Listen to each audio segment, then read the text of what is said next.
Hi family. இன்னைக்கு நான் எங்க நின்று பேசிட்டு இருக்கேன்னு பாத்தீங்கன்னா மர்காஷிஷ் அவரோட கல்லறை கிட்ட நின்று பேசிட்டு இருக்கேன். அவங்க சொந்த ஊரை விட்டுக்கிட்டு இங்க வந்து காலேஜ், எஜுகேஷன், வாழ்வாதாரம், சர்ச்சஸ், ஊழியம் அப்படின்னு சொல்லி பல பேருக்கு ரொம்ப பிளஸ்ஸிங்கா அவங்க எல்லாம் வாழ்ந்துட்டு போயிருக்காங்க. ஆண்டுக்காக தங்களோட ஊழியத்தை செஞ்சுட்டு போயிருக்காங்க. இவங்க நம்ம என்ன சொல்லுவோம், ரெஸ்ட் இன் பீஸ் அப்படின்னு சொல்லுவோம். இவங்க உண்மையாவே ஆண்டருக்காக எல்லா வேலைகளையும் செஞ்சுட்டு தன்னோட வாழ்க்கையை ரெஸ்ட் இன் பீஸாவே அவங்க சமாதானமா அவங்க வாழ்க்கையை முடிச்சிட்டாங்க. நம்மளோட வாழ்க்கையில நம்ம நிஜமாவே உயிரோட இருக்கிற நம்மளே சமாதானத்தோட வாழ்றோமா? நம்ம ஆண்டு வந்து நம்ம என்ன சொல்றோம், சமாதான பிரபு, சமாதான காரணர், சமாதானத்துக்கே அவர் தான் முக்கியம், நம்மளோட வாழ்க்கைக்கு அவர் தான் நம்மளோட வாழ்க்கையில சமாதானமா இருக்கிறாரு அப்படின்னு சொல்லி நம்ம எல்லாமே சொல்றோம். ஆனா உண்மையாவே நம்மளோட வாழ்க்கையில சமாதானமா வாழ்றோமா அப்படின்னு கேட்டா பெரிய கேள்விக்குறிதான். நம்ம சொல்றோம் நம்ம சமாதானம் வாழ்றோம், நான் நல்லா இருக்கேன் அப்படின்னு சொல்லிட்டு நம்ம வெளிய தோற்றத்துல நம்ம அதை காட்டுறோம். ஆனா உள்ளான மனிதனான நம்மளோட இருதயத்துக்குள்ள நம்ம உண்மையாவே அப்படி சமாதானமா வாழ்ந்துட்டு இருக்கோமா அப்படின்னு கேட்டா நம்ம எல்லாருமே யோசிக்க வேண்டிய விஷயம்தான். எப்படிப்பட்டதான ஒரு கல்லறைக்குள்ள நம்ம உயிரோட இருக்கும் போதே நம்ம நிறைய பேர் ஒரு கல்லறைக்குள்ளதான் வாழ்ந்துட்டு இருக்கோம். எப்படி சமாதானம் இல்லாம வாழுவோம், இல்லைன்னா சந்தோஷம் இல்லாம வாழ்வோம், இல்ல பிரச்சனை அப்படிங்கிற ஒரு கல்லறைக்குள்ள வாழ்வோம், தனிமை அப்படிங்கிற ஒரு கல்லறைக்குள்ள நம்ம வாழ்வோம், இல்ல பாவம் அப்படிங்கிற ஒரு கல்லறைக்குள்ள நம்ம வாழலாம், இல்ல நோய், நான் இத்தனை நாள் இந்த நோயிலே கஷ்டப்பட்டுட்டு இருக்கேன், என் வாழ்க்கையில நான் செய்யணும் நினைக்கிற விஷயங்கள் என்னால செய்ய முடியல, இல்ல பாவமா இருக்கலாம், இல்ல டிப்ரெஷனா இருக்கலாம், இல்ல ஆங்ஸைட்டியா இருக்கலாம், இல்ல ஸ்ட்ரெஸ்ஸா இருக்கலாம், இல்லைன்னா என் கடன் பிரச்சனை எனக்கு பெரிய பிரச்சனை என் வாழ்க்கையில, அப்படிப்பட்ட ஒரு இதுல நான் மாட்டிக்கிட்டு இருக்கேன், வெளியவே வர முடியாது அப்படிங்கிற ஒரு விஷயத்துல இருக்கலாம், இல்ல சாவு வந்து என்ன தொடர்ந்து வந்துட்டே இருக்கு அந்த பயம், அப்படிப்பட்டதான ஒரு கல்லறையில நம்ம வாழ்ந்துட்டு இருக்கலாம், இல்ல ஃபேமிலி பிரச்சனை, இல்ல உங்க சிச்சுவேஷன், ஒர்க்ல பிரச்சனை அப்படிங்கிற ஒரு ஸ்ட்ரெஸ், ஒரு சமாதானமே இல்லாம ஒரு ஸ்ட்ரெஸ்ஃபுல்லான ஒரு பிஸி லைஃப்குள்ள நம்ம ஒரு வேலை நம்ம வாழ்ந்துட்டு இருக்கோம் அப்படின்னு சொன்னா இந்த வார்த்தை நம்மளுக்கு தான். ஸோ கல்லறைக்குள்ள வாழ்ந்தாதான் அது வந்து நம்ம செத்து போயிட்டோம் அப்படின்னு அர்த்தம் கிடையாது. நம்ம ஆண்டருக்கு சித்தமா பிரியமானவனே உன் ஆத்மா வாழ்கிறத போல் நீ எல்லாத்துலயும் வாழ்ந்து சுகமா இருக்கிறது தான் ஆண்டு வந்து விருப்பப்படுறாரு. அப்போ நம்ம நல்லா வாழ்றதுதான் அவருக்கு கொடுக்குற மகிமையும் கனமும். அதுக்கேத்தாப்புலதான் நம்ம அவர் இந்த உலகத்துல நம்மளை படைச்சிருக்கிறாரு, அப்படிதானே? அப்போ நம்ம சமாதானமே இல்லாம வாழ்றோம் அப்படின்னு சொன்னா நம்ம வந்து அவரை வந்து நம்ம கனப்படுத்துறதுக்கான அடையாளம் அதுல இருக்காது. நம்ம ஒருவேளை லாசரஸ் வந்து 4 நாள் கல்லறையில இருந்தாரு, ஆண்டவராகிய இயேசு கிறிஸ்து 3 நாள் கல்லறையில இருந்தாரு. நம்ம ஒருவேளை பிரச்சனை நிமித்தமா பல வருஷங்கள் நோயினால கஷ்டப்பட்டுட்டு இருக்கலாம், இல்ல பல வருஷமா நான் வந்து பல மாசமா நான் இந்த பாவத்துல வாழ்ந்துட்டு இருக்கேன்னு சொல்லலாம், இல்ல பல வருஷமா இந்த பிரச்சனை என் வாழ்க்கையில இருந்து போகவே இல்லை அப்படின்னு சொல்லிட்டு நம்ம ஆண்டுக்கு பிரியமா அவரோட சமூகத்தை நோக்கி அவரை விட்டு விலகி இந்த பிரச்சனைகள் நிமித்தமா நம்ம ஒரு வேளை தள்ளி இருந்து வாழ்ந்துட்டு இருக்கோம் அப்படின்னு சொன்னா நம்ம நிஜமாவே ஒரு கல்லறைக்குள்ளதான் வாழ்ந்துட்டு இருக்கோம். பிகாஸ் இந்த பிரச்சனை நிமித்தமா நம்ம சந்தோஷமா இல்ல, அவரோட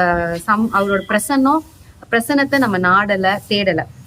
சோ அப்படிப்பட்ட வாழ்க்கையை நம்ம வாழ்ந்துட்டு இருக்கோம்னா ஆண்டவராகிய இயேசு கிறிஸ்து எப்படிப்பட்டவர் அப்படின்னு சொன்னா, கல்லறைக்குள்ள 4 நாள் இருந்த லாசரஸ கல்லை வந்து புரட்ட சொல்லிட்டு வெளியே வா அப்படின்னு சொன்னதும் லாசரஸ் வெளியே வந்துட்டார். அதே மாதிரிதான் ஆண்டவராகிய இயேசு கிறிஸ்து நம்மள இன்னைக்கு எந்த பிரச்சனையின் நிமித்தமா நம்ம ஒரு அடைக்கப்பட்ட சூழ்நிலைக்குள்ளயும், இல்ல தனிமையின் பாதையிலையும், இல்ல இருளான சூழ்நிலைக்குள்ள எங்க இருந்தாலும் ஆண்டவராகிய இயேசு கிறிஸ்து நம்மளை பார்த்து சொல்றது என்ன அப்படின்னு சொன்னா, வெளியே வா. ஆண்டு வந்து நம்ம அப்படி ஒரு இருளான சூழ்நிலையில, அடைக்கப்பட்ட சூழ்நிலையில சந்தோஷம் இல்லாம சமாதானம் இல்லாம நம்ம வாழணும் அப்படின்ற நோக்கமும் சித்தமும் அவரோடது நிச்சயமா கிடையாது. அப்போ லாசரஸ் எப்படி வெளியே வா அப்படின்னு சொன்னாரோ நம்மளையும் நம்ம பிரச்சனையை விட்டுட்டு வெளியே வர்றதுதான் அவரோட திட்டமா இருக்குது. அதே போல ஆண்டவராகிய இயேசு கிறிஸ்து 3 நாள் கல்லறைக்குள்ள இருந்தாரு. இப்போ எனக்கு வந்து இந்த பிரச்சனையில இருந்து என்னை வெளியே கூப்பிடுறதுக்கு எனக்கு ஆள் கிடையாது, இந்த கல்லை வந்து புரட்டி போடுறதுக்கு எனக்கு ஆள் கிடையாது. அன்னைக்கு ஆண்டு வந்து லாசரஸோட கல்லறையில முன்னால இருந்த கல்லை வந்து புரட்டி போடுறதுக்கு ஹியூமன்ஸை யூஸ் பண்ணாரு. நீங்க கல்லை வந்து புரட்டி போடுங்க அப்படின்னு சொன்னோடனே அவங்க எல்லாம் கல்லை வந்து புரட்டி போட்டாங்க, லாசரஸ் வெளியே வந்துட்டார். ஆனா ஆண்டவராகிய இயேசு கிறிஸ்துக்கு பார்க்கும்போது கல்லை புரட்டி போடுறதுக்கு எந்த மனுஷனும் கிடையாது, அந்த கல்லை வந்து எந்த மனுஷனாலும் புரட்டி போட முடியாது அப்படின்னு சொல்லிதான் நம்ம பாக்குறோம். அப்போ நம்மளோட வாழ்க்கையில ஏகப்பட்ட பிரச்சனை இருக்கும், மனுஷனால தீர்க்க முடியாத, எந்த ஹெல்ப்புமே கொடுக்க முடியாத பிரச்சனை, சிச்சுவேஷன், நிறைய பேரோட லைஃப்ல இருக்கலாம். சோ அப்படிப்பட்ட சூழ்நிலைக்கு ஆண்டவர் என்ன பண்ணுவார் அப்படின்னு சொன்னா, அவர் நமக்காக கல்லறைக்குள்ள வந்து நம்மளை வெளியே மீட்டு கொண்டு வர்றதுதான் அவரோட சித்தம். அதுக்காக தான் அவர் அங்க கல்லறை வரைக்கும் போனாரு அப்படின்னு சொன்னா, உங்களையும் என்னையும் மீட்டு நல்ல ஒரு வாழ்க்கைய, சமாதானமான வாழ்க்கைய வாழ்றதுக்கு தான். கல்லறைக்குள்ள போன பிறகுதான் நம்ம ரெஸ்ட் இன் பீஸா இருக்கணும் அப்படின்றது அர்த்தம் கிடையாது. இந்த உலகத்துல வாழும் போதே அவரோட சமாதானத்தை தான் நமக்கு வச்சுட்டு போயிருக்கிறாரு. உலகம் கொடுக்கிற சமாதானம் கிடையாது. ஆனா நமக்கு அவர் தருகிற சமாதானம் ரொம்ப பெருசு. அப்போ நம்மளால இருக்கிற எல்லா பிரச்சனையும், இப்ப நம்ம மைண்ட்ல ஒரு பிரச்சனை, ஒரு சிச்சுவேஷன் நம்ம மைண்ட்ல வரும். அப்ப அந்த பிரச்சனை எல்லாத்தையும் விட்டு வெளியே வந்து அவருக்குள்ளதான் நம்ம சமாதானமாவும் சந்தோஷமாவும் நம்ம வாழ முடியும் அப்படிங்கறதுதான் ஆண்டு வந்து இன்னைக்கு நமக்கு வெளிப்படுத்துறாரு. இப்போ இந்த பிரச்சனையில இருந்து எல்லாம் ஆண்டு வந்து எப்படி மீட்பாரு அப்படின்னு நம்ம கேட்டோம் அப்படின்னு சொன்னா, என்னோட சுய நீதி நிமித்தமா, இல்ல நான் அதுக்கு ஏதாவது செய்யணும், அதுக்கு ஏதாவது கிரியை பண்ணணும், நான் அதுக்கு ஏதாவது ஒரு காரியம் பண்ணணும், அப்படி ஏதாவது பண்ணணுமான்னு கேட்டா கிடையாது. ஆண்டு வந்து நம்மளை வந்து காப்பாத்துறது அப்படிங்கிறது வந்து அவரோட டெசிஷன், அது அவரோட பிளான், அது அவரோட சித்தம். அதன் நிமித்தமா மட்டும்தான் நம்மளை வந்து அப்படி ஒரு பிரச்சனையில இருந்து நம்மளை மீட்டு காப்பாத்துறாரு. 2 தீமோத்தேயு 1:9, அவர் நம்முடைய கிரியைகளின்படி நம்மை ரட்சிக்காமல் தம்முடைய தீர்மானத்தின்படியும் ஆதி காலம் முதல் கிறிஸ்து இயேசுவுக்குள் நமக்கு அருளப்பட்ட கிருபையின்படியும் நம்மை ரட்சித்து பரிசுத்த அழைப்பினாலே அழைத்தார். சோ இதுல ரொம்ப தெளிவா இருக்கு, தம்முடைய தீர்மானத்தின்படி. சோ இட் இஸ் அவரோட தீர்மானம். அது வந்து நம்மளை வந்து காப்பாத்துறது, நம்மளை சேவ் பண்றது, நம்மளை ப்ரொடெக்ட் பண்றது. இந்த கல்லறை போல உள்ள சூழ்நிலைக்குள்ள நம்ம வாழ்ந்துட்டு இருக்கோம் அப்படின்னு சொன்னா, அதுக்குள்ள இருந்து வெளியே வர்றது வந்து எஸ் நம்ம நம்புறோம், அவரை நம்புறோம், அவர் மேல நம்ம விசுவாசம் வச்சிருக்கோம், எல்லாமே ஃபைன். ஆனா finally it is his decision. அதுக்குள்ள வாழ்றது, இந்த பிரச்சனைக்குள்ள நம்ம வாழணுங்கிறது அவரோட சித்தமே கிடையாது, அது அவரோட திட்டமும் கிடையாது. நம்மளை காப்பாற்றணும், நம்மளை அதுக்குள்ள இருந்து வெளியே கூட்டிட்டு வரணும் அப்படிங்கிறது அவரோட அனாதி தீர்மானம், அவரோட பிளான் அண்ட் அவரோட டெசிஷன். நம்மளோட ஆக்ஷன்ஸ் மூலமா, நம்மளோட கிரியைகள் மூலமா தான் நம்ம வந்து அந்த பிரச்சனையை விட்டு வெளியே வர போறோமா கேட்டா கிடையாது. சோ அவர் நினைச்சிருக்கிறாரு, வேற எதுவுமே செகண்ட் தாட், அடுத்து வேற என்ன தேவை எல்லாமே கிடையாது.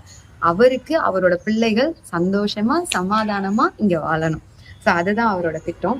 சோ ஆண்டு வந்து கல்லறையை வந்து அன்னைக்கு திறந்துட்டு வந்தாரு அப்படின்னு சொன்னா, சோ நம்மளோட பிரச்சனைக்கு வழிவாசலே இல்லை, திறக்கிறதுக்கு ஆளே இல்லைன்னா தேவதூதர்கள் அவருக்கு எப்படி திறந்தாங்களோ அங்க வந்து நம்மளோட வாழ்க்கையில அந்த கல்லறைக்குள்ள இருந்து வெளியே வர்றதுக்கான வாசலை அவர் திறக்க வல்லவர். ஒருவனும் அவர் திறந்த கதவை யாராலையும் பூட்ட முடியாது, நம்மள திரும்பி உள்ள அடைச்சு வச்சு யாராலையும் பூட்ட முடியாது.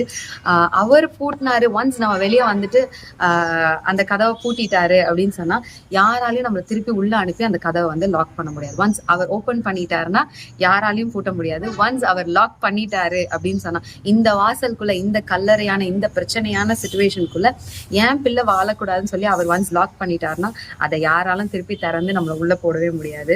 மீகா 7:8, என் சத்துருவே எனக்கு விரோதமாய் சந்தோஷப்படாதே, நான் விழுந்தாலும் எழுந்தரிப்பேன், நான் இருளிலே உட்கார்ந்தால் கர்த்தர் எனக்கு வெளிச்சமா இருப்பார். ஒருவேளை நம்மளோட லைஃப்ல வந்து நான் தனிமையா தான் இருக்கேன், எனக்குன்னு யாருமே கிடையாது, நான் இப்படி ஒரு இதுலயே லோன்லினஸ் ஆன சிச்சுவேஷன்லயே நான் இருந்துக்கிறேன், எனக்கு இதுவே பழகி போயிடுச்சு, எனக்கு யாரும் தேவையில்லை அப்படின்னு சொல்றோம்னா, அப்படிப்பட்ட ஒவ்வொருத்தருக்காக தான் ஆண்டவராகிய இயேசு கிறிஸ்து நம்ம மனிதன் தனிமையா இருப்பது நல்லதல்லன்னு சொல்ற தேவன், நம்ம தனியா இருந்து கஷ்டப்படணும், ஸ்ட்ரெஸ்ஃபுல்லா இருக்கணும், லோன்லியா இருக்கணும், இல்ல ரிஜெக்டடா இருக்கணும் அப்படிங்கிறது அவரோட சித்தமே கிடையாது. நம்ம நல்லா வாழ்றதுதான் அவருக்கு சித்தம். ஸோ அந்த கல்லறைக்குள்ள வெளிச்சமா வந்து நம்மளை மீட்டு கொள்றதுக்கு அவர் போதுமானவர், அவர் வல்லவர். கர்த்தர் தாமே இந்த வசனங்களை ஆசீர்வதிப்பாராக. May God bless you all.